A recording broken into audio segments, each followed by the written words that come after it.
नमस्कार दोस्तों, मैं रोहित आप सभी का बहुत बहुत स्वागत करता हूं आपके अपने YouTube चैनल पर। दोस्तों, आज हम डिस्कस करेंगे ब्रेन बीस सॉल्यूशन यानी कि फर्स्टक्राई.com के आईपीओ के बारे में। दोस्तों, इस आईपीओ को भी मैं उसी प्रकार से करूंगा जैसे ओला इलेक्ट्रिक का किया था। दो पार्ट में डिवाइड करेंगे। सबसे पहले हम करेंगे इसे शॉर्ट टर्म ट्रेडर्स जो लिस्टिंग गेन के लिए मार्केट में आते हैं। दूसरे वो जो लॉन्ग टर्म निवेश करना चाहते हैं, राइट, इसके अंदर इसकी ग्रोथ का हिस्सा बनना चाहते हैं, राइट। तो उसे हम फंडामेंटल और उसके बिजनेस के ओवरव्यू को लेने की बात करेंगे। और क्या ओवरव्यू निकल कर आ रहा है उसके बाद मैं अपना एक व्यू पॉइंट रखूंगा। तो यहाँ पे सबसे पहले शॉर्ट टर्म्स वालों को देखते हैं क्या जीएमपी का रेट चल रहा है, तो ग्रे मार्केट प्रीमियम कहाँ पर है, उसके बेस पर ही हम लिस्टिंग गेन का अंदाजा लगा सकते हैं। तो चलते हैं हम यहाँ पर सबसे पहले इस साइट के ऊपर। और यहाँ देखेंगे कि फर्स्टक्राई.com का जो जीएमपी है वो केवल 12% ऊपर है। 465 रुपए का इन्होंने प्राइस रखा है और 55 रुपए आपको लिस्टिंग गेन के रूप में मिलेगा, राइट।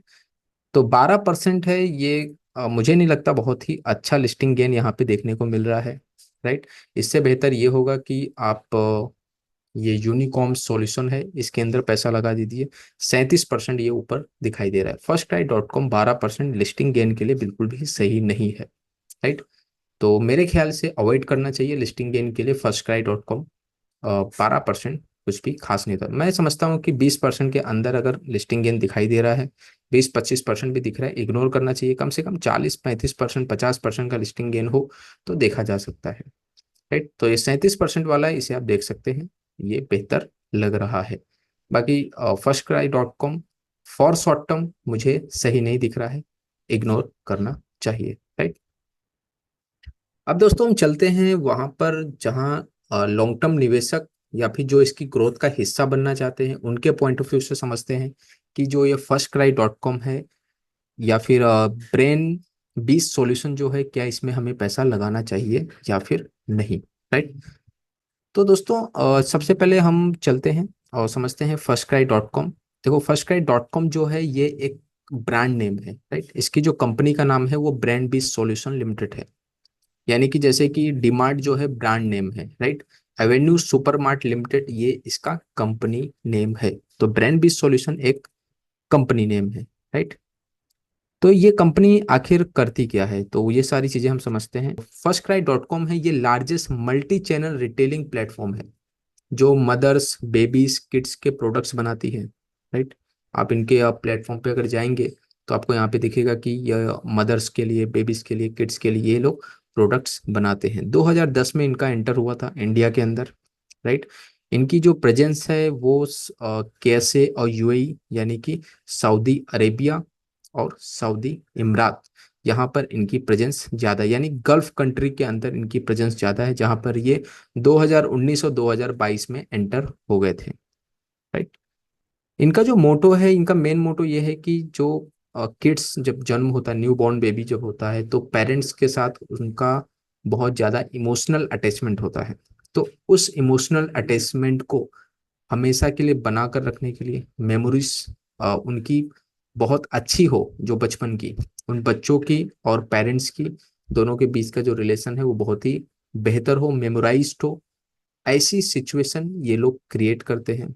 ये लोग केवल कपड़े नहीं देते हैं बल्कि वैसा एक माहौल देते हैं। अगर आप इनके स्टोर्स में विजिट करेंगे तो वैसे एक सारे माहौल देंगे किड्स के खेलने के लिए। जो आप देखेंगे सारी चीजें रहेंगी, स्लाइड होगा, साथ ही आप देखेंगे खिलौने रखे होंगे। तो मल्टीपल चीजें, खाली कपड़े नहीं देते हैं, ये बहुत कुछ वहां पर प्रोवाइड करते हैं जिससे आपकी मेमोरी लॉन्ग रन के लिए बहुत अच्छी हो जाती है। तो बहुत ही अच्छा वर्क है बिजनेस अगर देखा जाए, इमोशनल टच है तो बिजनेस सस्टेनेबल लगता है, राइट। और वैल्यूबल भी बिजनेस है, कोई प्रॉब्लम दिखाई नहीं देती है, अच्छी चीज है, बिजनेस भी बहुत ही अच्छा है, राइट।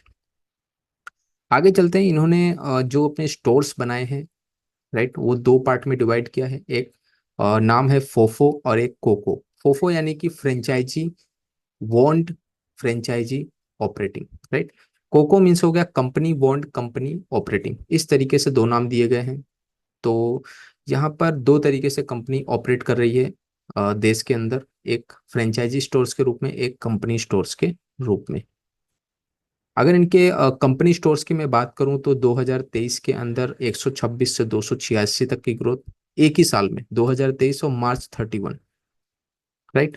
तो एक साल के अंदर 126 से 286, और 2024 यानी अब तक इनका 435 स्टोर कंपनी स्टोर हो चुके हैं। अगर मैं फ्रेंचाइजी स्टोर्स की मैं बात करूं तो ये हो चुके हैं 575 से 618 एक ही साल के अंदर, राइट। और 618 से 628 2024 के अंदर हुए हैं। दोस्तों एक चीज है कि जब भी कोई कंपनी फ्रेंचाइजी स्टोर और साथ ही अगर कंपनी स्टोर एक साथ जब ऑपरेट करती है तो यहाँ पे बहुत ज्यादा बर्डन आता है एक फ्रेंचाइजी के ऊपर, राइट। क्योंकि जब भी कोई कस्टमर, सेल्स स्टाफ जो कंपनी स्टोर के अंदर बने हुए हैं, तो जब कस्टमर उनके साथ मिलता है तो जो सेल्स स्टाफ है उसके ऊपर भी सेल का प्रेशर होता है, राइट। तो वो डाइवर्ट करता है, वो इस तरीके से मार्केटिंग करता है कि कस्टमर उसका बने, क्योंकि हर एक सेल्स स्टाफ के अपने प्रेशर हैं, वो हमेशा अपने कस्टमर को बना के रखना चाहते हैं। तो उस सिचुएशन में वो बोलते हैं कि सर आप कंपनी स्टोर में आए हैं ना कि फ्रेंचाइजी स्टोर में, आपको वो सारी चीजें मिलेंगी जो एक फ्रेंचाइजी स्टोर में नहीं मिलती।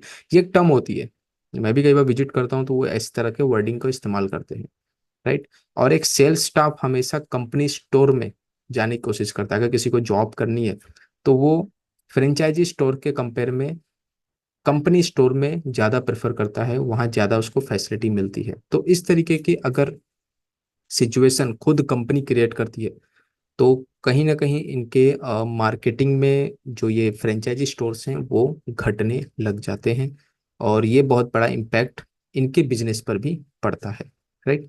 क्योंकि सेल्स स्टाफ बैठाओगे, क्योंकि कंपनी को भी अपने सेल्स स्टाफ बैठाने हो, क्योंकि सेल्स तो करना ही पड़ेगा, राइट। तो जो कंपनी स्टोर्स का जो सेल्स स्टाफ है वो कहीं ना कहीं फ्रेंचाइजी स्टोर्स के जो रेवेन्यू है उसके ऊपर एक बड़ा बर्डन डालता है। तो इसलिए इस पे थोड़ा ध्यान देना चाहिए कंपनी को। इस तरीके का कंपटीशन आपस में क्रिएट करना इतना ज्यादा भी सही नहीं है। आगे चलते हैं। आप देखेंगे कि फर्स्ट क्राई .com जो है, इनके जो ब्रांड्स हैं, इनके टोटल ब्रांड्स, इनके जो टोटल प्रेजेंस है वो तीन देशों के अंदर है। एक भारत, यूएई और केएसए, यानी कि गल्फ कंट्री और भारत के अंदर ही, इन तीन देशों में ही इनकी प्रेजेंस है। मार्च 2022 में अगर मैं देखूं तो 2235 ब्रांड्स ऐड हुए थे, राइट, एडिंग हुई थी। उसके बाद 2023 एंड हुआ, उस समय 2250 ब्रांड्स, राइट। और 2024 में 1125 न्यू ब्रांड्स ऐड हुई, राइट। ब्रांड्स टोटल जो अभी तक एसोसिएट है, अगर आप इनका प्लेटफॉर्म यूज करते हैं तो उस पर आप टोटल जो अभी करंट सिचुएशन में ब्रांड है वो 7580 ब्रांड ऐड है, ठीक है। टोटल ब्रांड्स वहाँ पे 7580 ब्रांड्स हैं। तो 2022 में 6287, फिर 7035, उसके बाद 7580 2024 में ऐड हुए हैं। तो टोटल ब्रांड्स इनके यहाँ पर 7580 है। ये वैसा ही है जैसे कि हमारे ऑप्शंस के अंदर चेंज इन ओपन इंटरेस्ट और ओपन इंटरेस्ट होता है, राइट। तो ये उसी तरीके से यहाँ पर दिखाई दे रहा है। न्यू कस्टमर्स की बात करें तो वैल्यू के अंदर, तो यहाँ 2022 में 1725 करोड़ का रेवेन्यू, उसके बाद 1961 करोड़ का रेवेन्यू 2023 में, 2024 में 2533 करोड़ का रेवेन्यू यहाँ पर देखने को मिल रहा है।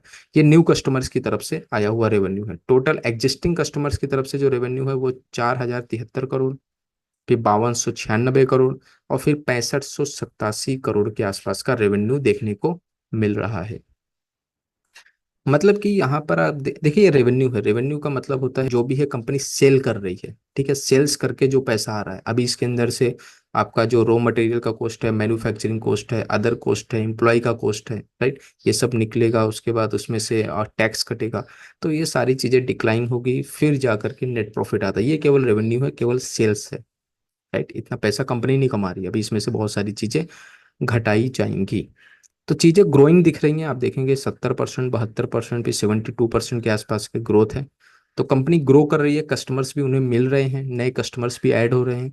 इसका मतलब है कि कंपनी ग्रो कर रही है। थोड़ा वॉलेटाइल है, 29 फिर 27 फिर 27, इस तरीके से ग्रो हो रहा है। तो कहीं ना कहीं थोड़ा वॉलेटाइल है, लेकिन ठीक है। रेवेन्यू और कस्टमर दोनों ग्रो हो रहे हैं। आगे चलते हैं, इनकी प्रेजेंस देखते हैं पूरे इंडिया के अंदर। फर्स्ट क्राई के जो फुटप्रिंट हैं पूरे भारत में, जो ये ब्लू कलर का टिक मार्क है वो फ्रेंचाइजी वॉन्ड स्टोर्स हैं, और जो ये ग्रीन कलर का टिक मार्क है वो कंपनी वॉन्ड स्टोर्स हैं। तो फ्रेंचाइजी स्टोर्स जो हैं पूरे भारत के अंदर 628, और कंपनी स्टोर्स जो हैं 435, यानी कि ये 6 4 10 और 3 2 5, अराउंड ये 1050 से ज़्यादा स्टोर्स ये पूरे भारत के अंदर वोन कर रहे हैं। राइट। तो देख सकते हैं आप, अगर इसको हम देखें कि कितना ज़्यादा कंपटीशन है। अगर किसी भी जगह पे ब्लू टिक मार्क है, वहां पर अगर एक ब्लू टिक मार्क है तो उसके आजू बाजू 3 4 कंपनी स्टोर्स खुले हुए हैं। तो कंपटीशन इन्होंने आपस में ही बना दिया है, फ्रेंचाइजी स्टोर्स और कंपनी स्टोर्स के बीच में। आगे चलते हैं, जो फर्स्ट क्राई जो स्टोर्स हैं वो किस प्रकार से दिखाई देते हैं। आप यहाँ देखेंगे ये फर्स्ट क्राई .com का जो मॉडर्न स्टोर्स हैं, जो ये फिजिकली स्टोर्स जो ओपन करते हैं। आप देखेंगे, आप सूरत के अंदर अगर रहते हैं तो आप पिपलोद साइड पे देख सकते हैं, राइट। और सोमेश्वर जंक्शन के आसपास देख सकते हैं, वहाँ पे इनके स्टोर्स देखने को मिल जाएंगे। तो यहाँ पे आप देख सकते हैं, यहाँ पे खाली ये कपड़े नहीं दे रहे हैं, एक मेमोरीज देते हैं। जैसा इन्होंने, इनका एक मोटो है कि हम कपड़े नहीं बेच रहे हैं, एक मेमोरी देते हैं, एक रिलेशनशिप बिल्डअप करते हैं लॉन्ग रन का, राइट। तो यहाँ पे कपड़े कपड़े के साथ बच्चों के खेलने की चीजें, खिलौने हैं, राइट। एक अच्छा माहौल है, एक अच्छा इन्वायरमेंट भी प्रोवाइड करते हैं ताकि कोई आए तो यहाँ रुक कर जाए। ठीक है, स्लाइडर्स आप देख सकते हैं, सारी चीजें यहाँ पर मिल रही हैं। उसके बाद इनका बेबी हग मॉडर्न स्टोर्स है, जहाँ पे खिलौने रखे जाते हैं, राइट। स्कूल बैग्स भी देखने को मिल रहे हैं। ठीक है, इनका स्टोर्स भी किड्स की टाइप ही बनता है, एक बहुत ही मतलब सुंदर सा रहता है, जैसे बच्चों का स्टोर्स होता है उसी प्रकार से इनके स्टोर्स बनाए जाते हैं। यानी आप एंटर होगे तो आपको लगेगा कि मैं कोई कार्टून की दुनिया में आ गया हूँ। जैसे हेमलेस के अंदर आप जाओगे थोड़ा बहुत वैसा ही दिखाई देता है, तो ये उससे भी ज्यादा थोड़ा अट्रैक्टिव बना है। तो ये इनका बेबी हग मॉडर्न स्टोर है। आगे चलते हैं, इनकी होम ब्रांड्स की बात करते हैं। तो जैसे बेबी हग हो गई, Pine Kids, Cutewalk, baby boy, इस नाम से इनकी कुछ 4 होम ब्रांड्स हैं, राइट। क्यूट वॉक जो है ये लग रहा है स्लीपर्स एंड शूज सेल करते हैं। बेबी हग बहुत छोटे बच्चों के लिए। पाइन किड्स जो हो गया ये थोड़ा बड़े बच्चे हैं, 12 15 साल के। बेबी वॉन की बात करें तो ये 8 से 10 साल के बच्चे हैं, इनके लिए ये लोग प्रोडक्ट बनाते हैं। तो ये इनकी 4 होम ब्रांड्स हो गई। उसके बाद चलते हैं मैन्युफैक्चरिंग। मैन्युफैक्चरिंग में मैंने ऐसा देखा कि इनके टोटल 900 से ज़्यादा मैन्युफैक्चरिंग, कॉन्ट्रैक्ट बेस्ड मैन्युफैक्चरिंग, यानी कि इनका खुद का कोई होम कॉन्ट्रैक्ट मैन्युफैक्चरिंग नहीं है। ठीक है, खुद के होम मैन्युफैक्चरर्स नहीं है, ये कॉन्ट्रैक्ट बेस्ड मैन्युफैक्चरिंग कराते हैं। जैसे 2022 में 740, 2023 में 779, 2024 के अंदर आप 982, ग्रोइंग दिख रहा है। देखो, मैन्युफैक्चरिंग तभी बढ़ती है जब आपकी जो आदान और प्रदान, यानी कैश के जो आदान प्रदान की प्रक्रिया बहुत अच्छी होगी, तभी आपका मैन्युफैक्चरिंग हब बढ़ेगा। लेकिन ये सब कुछ कॉन्ट्रैक्ट बेस देखने को मिल रहा है, राइट। आगे चलते हैं, आप देखेंगे ये इनका एप्लीकेशन है, जहाँ पे एक एक अच्छी चीज़ है, इनका कस्टमाइज एप्लीकेशन है। आप अगर इनके एप्लीकेशन में जाएंगे तो जैसी प्रोफाइल बनाएंगे 3 साल के बच्चों की, न्यू बॉर्न बेबी की, 6 साल, 9 साल, 12 साल, उस हिसाब से ही आपको प्रोडक्ट दिखाए जाएंगे। अगर आप न्यू बॉर्न बेबी का प्रोडक्ट, अगर उनकी प्रोफाइल बनाते हैं तो आपको प्रोडक्ट भी उस बच्चे की साइज के हिसाब से, उसकी एज के हिसाब से ही दिखाए जाएंगे। 6 साल का बच्चा है तो वैसे ही प्रोडक्ट होंगे, 9 साल का है तो वैसे ही, राइट। तो काफ़ी बढ़िया इंटरफेस रखा है इन्होंने, और जैसी नीड है वैसे ही प्रोडक्ट आपको देखने को मिलेंगे। आगे चलते हैं, एक और इम्पोर्टेंट चीज़ की, जो इनके पास प्रॉपर्टीज है, राइट, वो सब कुछ लीज पर ली गई है। जैसे कि अगर मैं डीमार्ट की बात करूं तो डीमार्ट के पास पूरी जो प्रॉपर्टी, यानी 380 स्टोर्स अगर उनके पास जो है पूरे भारत में, वो पूरे के पूरे उन्होंने खुद वोन किए हैं। पहले जमीन खरीदते हैं फिर उस पे बनाते हैं, राइट।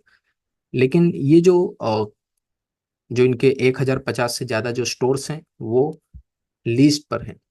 लीज पे ये लोग कैसे लेते हैं कि जो इनके रजिस्टर्ड या कॉर्पोरेट जो ऑफिसेस हैं वो 5 साल के लिए, राइट।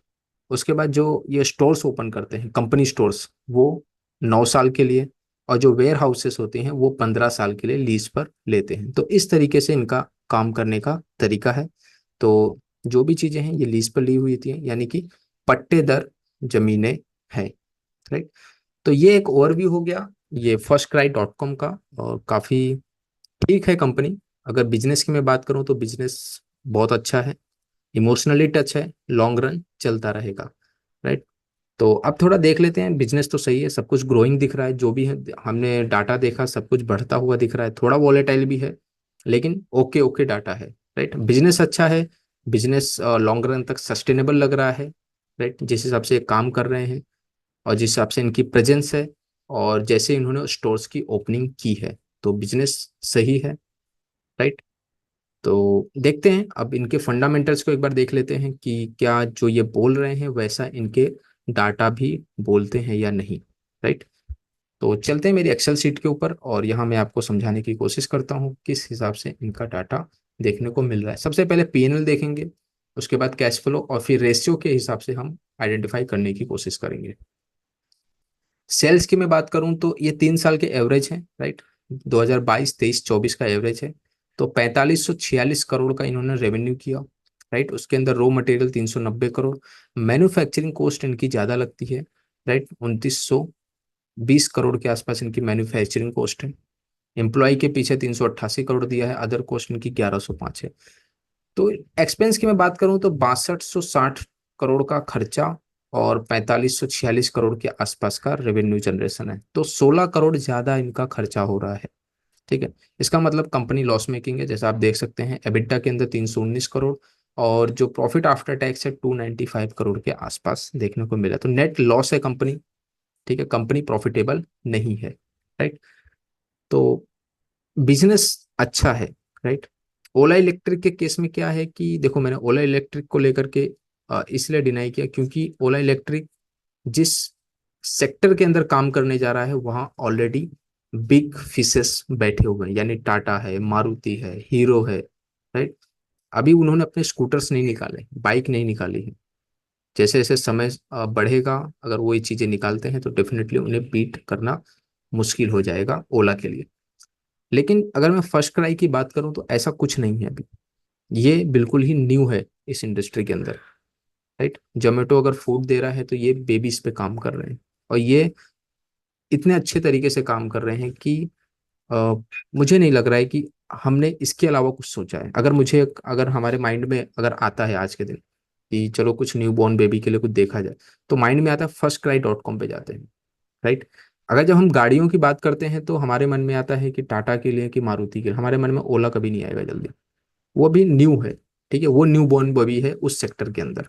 लेकिन ये जो firstcry.com है ये न्यू नहीं है, ये लेजेंड है। इसके अंदर नया बिजनेस है, नई सोच है, ठीक है, नई चीजों पे काम हो रहा है। तो कहीं ना कहीं ये चीजें अच्छी हो जाएंगी अगर ये अच्छे से अपने खर्चों को मैनेज करते हैं, राइट। देखो, बिजनेस अगर मजबूत होता है ना तो खर्चे शॉर्ट टर्म के लिए थोड़े प्रॉब्लमेटिक होते हैं क्योंकि चीजें सेट हो रही हैं, राइट, बाद में सुधर सकती हैं। तो अगर मैं पीएनएल के बेस पे कहूँ तो अभी करंट सिचुएशन में लॉस मेकिंग है कंपनी, ठीक है। जो अगर फंडामेंटल देख करके काम करते हैं तो डेफिनेटली दूर रहें। लेकिन अगर आपको बिजनेस को ध्यान में रख के पैसा लगाना है कि नहीं, मुझे इस बिजनेस अच्छा है, मुझे पैसा लगाना है, तो डेफिनेटली आप लगा सकते हैं। और अच्छा बिजनेस है, कल उठ करके किसी ने अगर इसे एक्वायर किया, राइट, और मुझे लगता है ऐसी कंपनियों को एक्वायर किया जा सकता है, बहुत अच्छी कंपनी है जैसे रिलायंस, टाटा, अगर इन्होंने इसको खरीद लिया तो कहीं ना कहीं ये बिजनेस बहुत अच्छे से ग्रो कर जाएंगे। दूसरी तरफ देखते हैं कैश फ्रॉम ऑपरेटिंग एक्टिविटीज की, अगर मैं बात करूं तो 179 करोड़ के आसपास का लॉस है, राइट। और उसके अगेंस्ट में टेंजिबल एसेट्स 264 करोड़ है। देखो, मतलब यहाँ पे कैपेक्स हो रहा है, ठीक है। कंपनी जो है अपने बिजनेस को बढ़ाने के पीछे खर्चा कर रही है, लेकिन उसका ऑपरेशन से पैसा नहीं आ रहा है। ऑपरेटिंग कैश फ्लो का मतलब होता है जो भी कैश का लेन देन है, यानी जो उनके डेबिटर्स हैं उनसे वो पैसा नहीं ले पा रही है जल्दी, राइट, इसलिए ये नेगेटिव नंबर्स है, राइट। लेकिन ये कैपेक्स भी कर रहे हैं, 264 करोड़ का किया हुआ है, तो ये एक अच्छा साइन होता है कि कंपनी मेहनत कर रही है। कंपनी डिविडेंड नहीं देती है, डिविडेंड जीरो है, यहाँ पर डिविडेंड नहीं पे करती है, राइट। तीसरा हम देख लेते हैं इनका जो ऑफर है वो भी हम एक बार पढ़ लेते हैं। ऑफर की अगर मैं बात करूं तो 465 रुपए का इन्होंने शेयर प्राइस रखा है, राइट। फ्रेश इशू 3.60 करोड़ के हैं, यानी 1666 करोड़ का इन्होंने फ्रेश इशू निकाला है। 5.44 करोड़ के नंबर ऑफ शेयर्स ये ऑफलोड करेंगे, यानी जो पहले के जो इन्वेस्टर्स हैं वो अपने शेयर्स यहाँ पर बेचेंगे। टोटल इश्यू का साइज जो है 9.04 करोड़ का है। Authorise capital 55 crore, paid up capital की मैं बात करूं तो 48.33 करोड़ की है। तो टोटल जो नंबर ऑफ शेयर्स हमें दिखेगा, यानी कि जब ये कंपनी लिस्ट हो जाएगी उसके बाद जब तुम स्किनर.इन की साइट पे या फिर कहीं पे भी देखोगे या इनकी बैलेंस शीट में भी देखोगे, तो वहां पर ये 53.77 करोड़ नंबर ऑफ शेयर्स दिखेंगे आफ्टर लिस्टिंग। तो मैंने ऐसा कहा है कि 100 करोड़ के अगर अंदर की कंपनी के नंबर ऑफ शेयर्स हैं, इसका मतलब उसके नंबर ऑफ ओनर्स कम है, राइट। मैक्सिमम अथॉरिटी जो है कंपनी के मालिक के पास ही है। इसका मतलब है कि ये कंपनी ग्रोइंग है, कंपनी आगे चल के अच्छा कर सकती है, इसलिए यहाँ पे 53.77 एक अच्छा नंबर ऑफ शेयर्स है। इससे पता चलता है कि ओनरशिप कम है, प्रेशर कम है कंपनी के ऊपर, वो अपने डिसीजन खुल के ले सकती है। तो फेस वैल्यू यहाँ पे 2 की रखी गई है। ओके, तो कंपनी ठीक है, अभी तक तो ठीक ही दिख रही, लॉस मेकिंग है थोड़ा, ये तो रहेगा, ठीक है, ये लॉस मेकिंग कंपनी है। आगे चलते हैं, कंपनी का जो टोटल मार्केट कैपिटलाइजेशन है 25,000 करोड़ का है। एंटरप्राइज वैल्यू की मैं बात करूं तो 25,246 करोड़ एंटरप्राइज वैल्यू, यानी कि कंपनी का total market capitalisation plus company का डेप्ट minus cash and cash equivalents. Book value जो है 83.59 की है। एंटरप्राइज वैल्यू, इंडस्ट्री की value, EV EBITDA, P, EPS, ये सब नेगेटिव ही आएगा क्योंकि कंपनी प्रॉफिट में नहीं है। यील्ड की बात करें वो भी नेगेटिव रहने वाला है, राइट।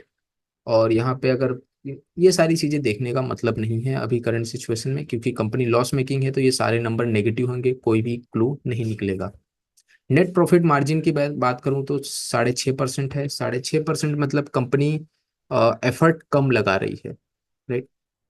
एफर्ट जो है कंपनी कम लगा रही है। ओला के केस में कैसा था कि वहां पे उन्होंने 47% तक उनका एनपीएम गया था, यानी वो एफर्ट ज्यादा लगा रहे थे, एक्सपेंस भी ज्यादा हो रहे थे, लेकिन यहाँ पर कंपनी एफर्ट कम लगा रही है, राइट। अगर वो और अच्छे से करे तो, और एक्सपेंस को कंट्रोल करे तो प्रॉफिटेबल भी हो सकती है, और इनका बिजनेस अच्छा है तो रेवेन्यू की ज्यादा संभावना है कंपेयर टू ओला।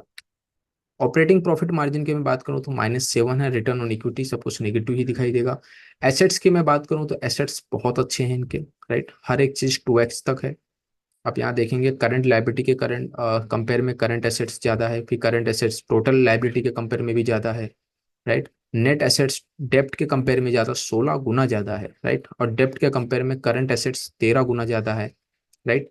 तो सारी चीजें बहुत ही सही है, गुड है एसेट क्वालिटी। एफिशिएंसी की मैं बात करूं तो एफिशिएंसी भी बहुत अच्छी है, ठीक। और टोटल ट्रेड रिसीवेबल के कंपेयर में इन्वेंट्री बहुत अच्छी है, राइट। मतलब सारी चीजें यहाँ पर, वर्किंग एफिशिएंसी जो है इनकी बहुत अच्छी है। कैश फ्लो नेगेटिव होगा, फ्री कैश फ्लो जो है, क्योंकि ऑपरेशन से पैसा नहीं बन रहा है और कैपेक्स हो रहा है।